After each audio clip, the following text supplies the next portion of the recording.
اسرائیلی media نے انکشاف کیا ہے کہ امریکہ سے حماس کے ساتھ جنگ بندی کی درخواست اسرائیل کی جانب سے کی گئی تھی، جس کی فوج کو زمینی حملے کے دوران حماس کے القاسم بریگیڈ کے مجاہدین نے گھیر لیا تھا۔ چنانچہ امریکہ نے اپنے قریبی عرب دوستوں قطر اور مصر کو مدد کے لیے پکارا۔ یوں انسانی ہمدردی کی بنیاد پر غزہ میں امداد کی فراہمی کے بہانے سے جنگ بندی کی گئی۔ اب جنگ بندی ختم ہونے کے ساتھ صہیونی درندوں نے ایک مرتبہ پھر میدان جنگ میں منہ کی کھانے کے بعد نہتے اور معصوم شہریوں کو نشانہ بنانے کا انتہائی مذموم اقدام شروع کر دیا ہے، جس میں 2 روز کے دوران ایک اسکول سمیت ایک پناہ گزین کیمپ اور متعدد رہائشی عمارتوں کو نشانہ بنایا گیا ہے، جبکہ فوجی کارروائیوں کا دائرہ اب مغربی کنارے تک پھیلا دیا گیا ہے۔ فلسطینی اور عرب میڈیا کے مطابق ان فضائی اور زمینی حملوں میں مزید 300 فلسطینی شہید ہوئے ہیں، جن کی 7 اکتوبر کے بعد سے شہادتوں کی مجموعی تعداد 16,000 سے تجاوز کر گئی ہے۔ ادھر حماس نے ویڈیوز کے ساتھ دعویٰ کیا ہے کہ 2 ماہ سے جاری اس جنگ میں اب تک 400 سے زائد صہیونی فوجیوں اور افسروں کو جہنم حاصل کیا گیا ہے،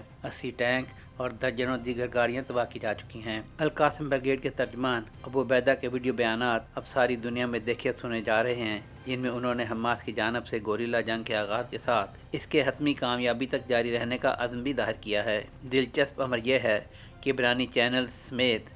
اسرائیلی میڈیا نے بھی حماس کے ان دعووں کی تصدیق کرنا شروع کر دی ہے۔ معروف یہودی لکھاریوں اری شہاوت اور گیڈون لیوی سمیت دیگر نے ٹائمز آف اسرائیل اور ڈیلی ہارٹس سمیت دیگر اخبارات میں شائع ہونے والے اپنے مضامین اور کالموں کے علاوہ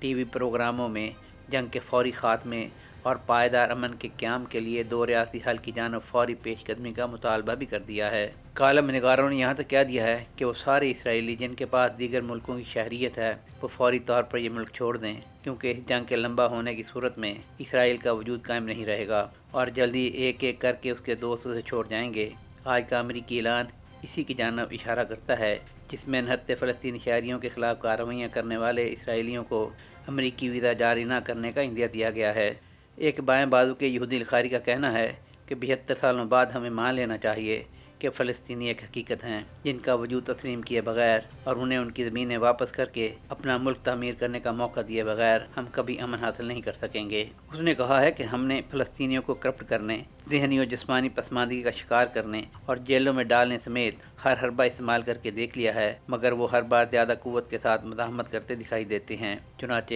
ہمیں اسرائیل کو قائم رکھنا ہے تو اس کے لیے فلسطین کی زمین پر ان کے ملک کا قیام ناگزیر ہے، ورنہ اسرائیل بھی قائم نہیں رہے گا۔ عرب میڈیا کی جانب سے اب ایسی خبریں بھی موصول ہونا شروع ہو گئی ہیں جن میں 2 ماہ سے جاری اس جنگ کے خاتمے اور پائیدار امن کے قیام کی راہ ہموار کرنے کے لیے پس پردہ مذاکرات کی اطلاع دی جا رہی ہے۔ اس بار مذاکرات میں مغربی کنارے کی فلسطین اتھارٹی کے نمائندے بھی شامل کیے گئے ہیں۔ اسی حوالے سے حماس اور اسرائیل کی جانب سے متضاد بیانات سامنے آ رہے ہیں۔ اگر اسرائیل یہ کہہ رہا ہے کہ اپنے قیدیوں کی رہائی اور حماس کے خاتمے تک جنگ جاری رہے گی، تو حماس کی جانب سے بھی کہا جا رہا ہے کہ ہم نے گوریلا جنگ کا آغاز کر دیا ہے، جس نے ویتنام میں امریکہ، جبکہ افغانستان میں پہلے روس اور اب امریکہ کو شکست سے دوچار کیا ہے، اور انشاءاللہ اب اسرائیل کی باری ہے۔ سہیل شہریار، پاک ترک نیوز، لاہور۔